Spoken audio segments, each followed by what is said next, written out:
عزیزان گرامی سلام، امیدوار هستم خوب و صحتمند باشین. چند نکته در مورد شب قدر است که همه ما شما باید این را بدانیم و امر لازمی است.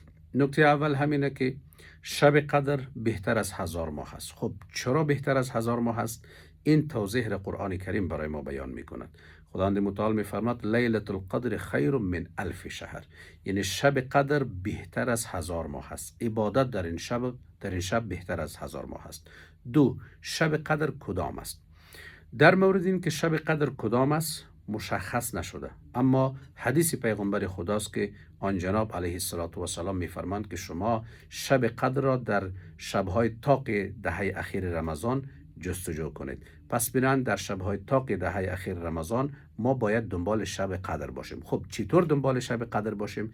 یعنی این که این شب را باید ازش استفاده کنیم. خب آیا شب قدر کدام نشانه مشخصی دارد؟ در برخی روایات آمده که شب قدر از جمله شب بسیار نرم و ملایم است، نه بسیار گرم است و نه بسیار سرد، و آفتابی که در صبح شب قدر طلوع می کند نوری بسیار ملایم دارد. این نشانه ها در برخی روایات بیان شده، اما باز هم میگیم که مشخص نشده که کدام شب قدر است.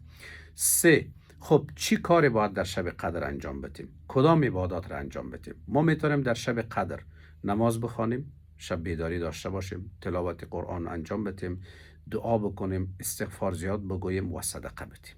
این 5 تا عمل بیشتر در روایات تاکید شده. پس بنابراین در شب قدر ما میتونیم همین عبادات را انجام بدیم و اگر توانایی مالی داریم صدقه را زیادتر انجام بدیم، چون صدقه ارزش و اهمیت زیادی نزد خداوند متعال دارد.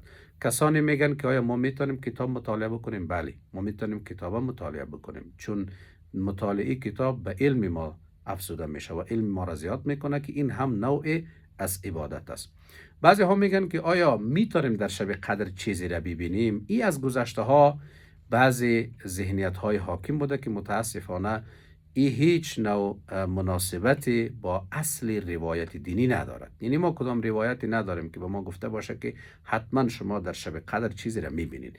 مثل که در گذشته ها میگفتن که شب منتظر باشین که نمیفهم سفیدی را میبینین، یا درخت ها سجده میکنه، یا داسمان کدام چیزی را میبینین. خب شاید کدام امر اتفاقی و تصادفی منجر شود، ولی هیچ وقت ای از کدام روایت تایید نشده.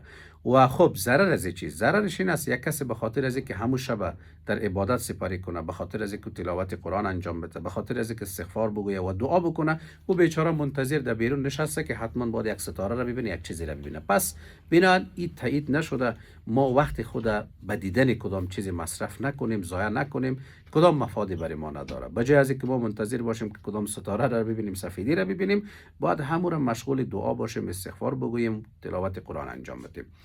و نکته آخر که این هم خیلی مهم است، اویی است که ما کدام دعای مشخص میتونیم در شب قدر بخوانیم. دعای مشخص مثل که ما در ویدیوهای قبلی هم گفتیم، در روایت بیان شده که پیامبر علیه السلام به حضرت عایشه صدیقه تعلیم میده: اللهم انک عفو کریم تحب العفو فاعف عنی. معنای دعایی است که پروردگارا، تو بخشنده و کریم هستی، بخشش دوست داری، پس مرا ببخش. این دعای بسیار مختصر و کوتاه در حدیث بیان شده. همین دعا به عنوان دعای مسنونی شب قدر است. در کنار از این، خب اگر کسی عربی را نمیفهمه، این دعا عربی این دعا را نمیفهمد، میشه که همون معنای فارسی شه. به زبان ساده، به زبان خود ما راز و نیاز بکنیم با پروردگار، خلوت بکنیم، چون لحظات بسیار ارزشمند است. گفتگو بکنیم با پروردگار ما، هر آن نیازی که داریم، هر چیزی که در ذهن ماست تا فعلا نتانستیم با کسی دیگر شریک بسازیم، با خدای ما شریک بسازیم. هر مشکلی که داریم با خدای ما در میان بگذاریم. پس چون این شب تغییر سرنوشت است، سرنوشت انسان در شب تعیین میشه و بناهن بعد پس به همون اساس ما بیاییم با خلوت کردن با خداوند متعال، با راز و نیاز ما با پروردگار ما، سرنوشت خود ما را رقم بزنیم و باعث شود که سرنوشت ما تغییر بکنه، آینده روشنی برای خود در شب درست بکنیم به فضل و برکت و مرحمت خداوند متعال. التماس دعا. پس یک نکته را فراموش نکنیم. شاید همین شبی که ما شما داریم بیدار خوابی میکنیم، یا عبادت میکنیم ممکن همین شب قدر باشد.